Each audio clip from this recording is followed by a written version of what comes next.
সকলকে জয় যিশু। আজকের টপিক হলো মন্দিরের পর্দা ফেটে গিয়েছে।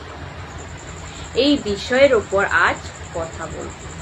তো মধ্যে 27 অধ্যায় 51 নম্বর বাক্যে লেখা আছে যে সঙ্গে সঙ্গে মন্দিরের মধ্যেকার সেই ভারী পর্দাটা ওপর থেকে নিচ পর্যন্ত চিরে ভাগ হয়ে গেল।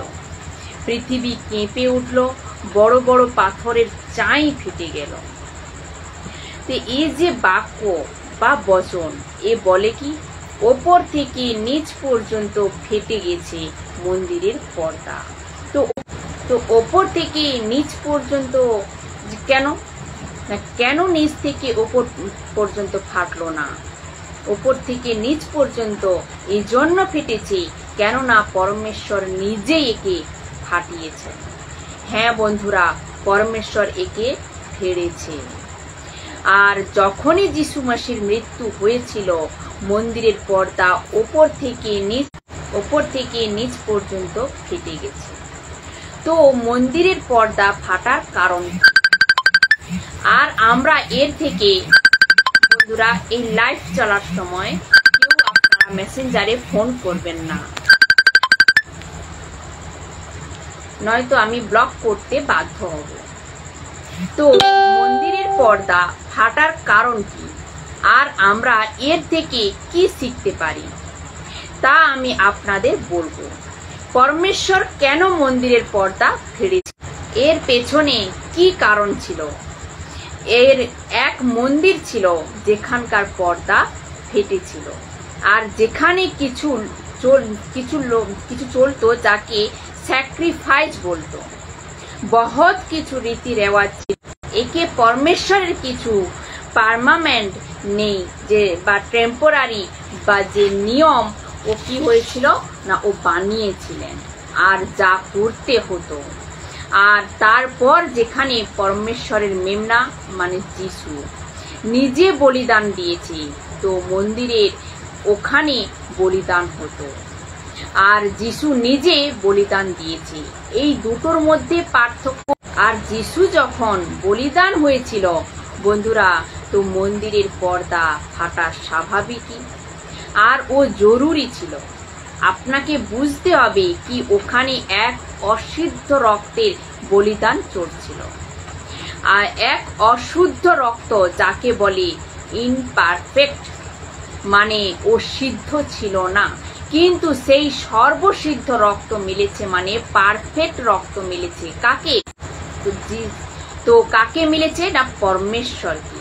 তো পর্দা তো ফাটতই, কেননা ওই মন্দিরের ভেতরে যে রক্ত বইতো ও সিদ্ধ ছিল না, ও পারফেক্ট ছিল না। কিন্তু যখন পরমেশ্বর যিশু রক্ত মানে মেমনার রক্ত মিলেছে, তো পরমেশ্বর পর্দাকে ফেড়ে দিল। পর্দাকে ফেড়ে প্রভু কি বলতে চাইছেন? এখন আমার ওই মন্দির থেকে কোনো কিছু লেনা দেনা নেই, কারণ পরমেশ্বর ওই মন্দিরে নেই। এখানে পরমেশ্বর কাজ করে না। আমি আপনাদের বাক্যের দ্বারা সাবিত করব। যিশু মাসি বেনেছিল মহাযাজক, আর ও কারোর রক্ত নেয়নি, পরন্তু নিজের রক্ত নিয়েছি। হিব্রুদের কাছে পত্র 4 অধ্যায় 14 নম্বর বাক্যে দেখুন কি বলছি। আমাদের এক মহান যাজক আছেন, যিনি স্বর্গে ঈশ্বরের সাথে বাস করতে গেছেন। আর হিব্রুদের কাছে পত্র 9 অধ্যায় 24 নম্বর বাক্যে দেখুন কি বলছি। খ্রিস্ট স্বর্গে মহাপবিত্র স্থানে প্রবেশ করেছেন। মানুষের তৈরি কোনো মহাপবিত্র স্থানে খ্রিস্ট প্রবেশ করেননি। পৃথিবীর তাঁবুর মহাপবিত্র স্থানে স্বর্গীয় স্থানের প্রতিচ্ছবি মাত্র, কিন্তু খ্রিস্ট স্বর্গে প্রবেশ করলেন বা করেছেন মহাযাজকের উৎসর্গের মতো, বারবার নিজেকে উৎসর্গ করার জন্য নয়। তো পরমেশ্বর যহোবা যখন মানব জাতির পাপকে দেখে, তো সবার প্রথমে যিশুর রক্তকে দেখে। আর যখন যিশুর রক্তকে দেখে তখন আমাদের পাপকে মাফ করে আর আমাদেরকে ক্ষমা করে। কিন্তু মন্দিরের যে বলিদান চলত ওখানকার কথা বলেনি। এই জন্য পরমেশ্বর বলে, এখন আমরা কোনো প্রকারের রক্ত চাই না।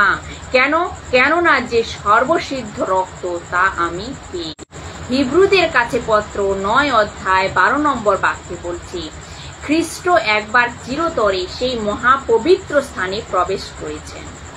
তিনি মহাপবিত্র স্থানে প্রবেশের জন্য ছাগ বা বাছুরের রক্ত ব্যবহার করেননি, কিন্তু তিনি একবার চিরতরে নিজের রক্ত নিয়ে মহাপবিত্র স্থানে প্রবেশ করেছিলেন। খ্রিস্ট সেখানে প্রবেশ করে আমাদের জন্য অনন্ত মুক্তি অর্জন করেছেন। তো এর অর্থ কি? এর অর্থ হলো মন্দিরের যে বলিদান হয়েছিল ও হামেশার জন্য কাফি। হিন্দু, মুসলিম, শিখ, পারসি, ইসাই, বৌদ্ধ, আদিবাসী, আপনারা যেখান থেকে হোক না কেন, ন্যাশনাল, ইন্টারন্যাশনাল, আপনি ধনী, গরিব, ছোট বড়, আপনাদের সবার জন্য যিশু নিজের রক্ত দিয়েছে।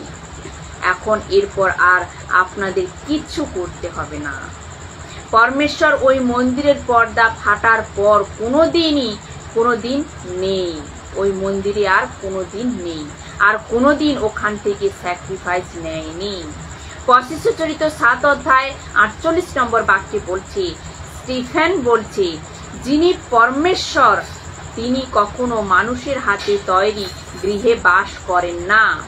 একেই আবার পৌল বলছে পরমেশ্বরচরিত 17 অধ্যায় 24 নম্বর বাক্যে, যে ঈশ্বর যিনি এই জগৎ ও তার মধ্যেকার সমস্ত কিছু নির্মাণকর্তা, তিনি স্বর্গ ও পৃথিবীর প্রভু। তিনি মানুষের হাতে তৈরি মন্দিরে বাস করেন না। তো এর অর্থ হলো যে পরমেশ্বর ইসরায়েলে নেই বা ওই মন্দিরে নেই। পরমেশ্বর ইসরায়েলে নেই বা ওই মন্দিরে নেই, আপনাদের জেরুসালেমের মন্দিরে নেই। কেননা ও আপনাদের অন্তরে রয়েছে আর আমাদের মধ্যে বাস করে। তো মন্দিরের পর্দা যে পরমেশ্বর ফেড়েছিলেন, ও কেন ফেড়েছিলেন আর ওর ফায়দা কি? এখন আমরা ব্যবস্থা থেকে বেঁচে গেছি, কেননা বলিদান মিলে গেছে, মন্দিরের পর্দা ফেটে গেছে, আমরা শবত থেকে বেঁচে গেছি, আমরা খতনা বা সুন্নত থেকে বেঁচে গেছি, আমরা বলিদান থেকে বেঁচে গেছি।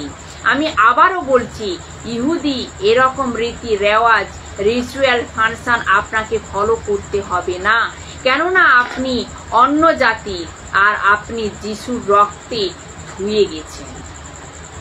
আপনার মন্দিরের পর্দা ফেটে পরমেশ্বর প্রমাণ করে দেয় কি এখন ওর মধ্যে নেই, পরমেশ্বর ওখানে নেই, ও আপনাদের অন্তরে রয়েছে। তো বন্ধুরা, সব থেকে বড় কথা যা এই পর্দা ফাটার পর মিলেছে, যা যিশুর রক্ত থেকে মিলেছে, তা হলো ওর সেবা করার অধিকার দিয়েছে। ও কি করে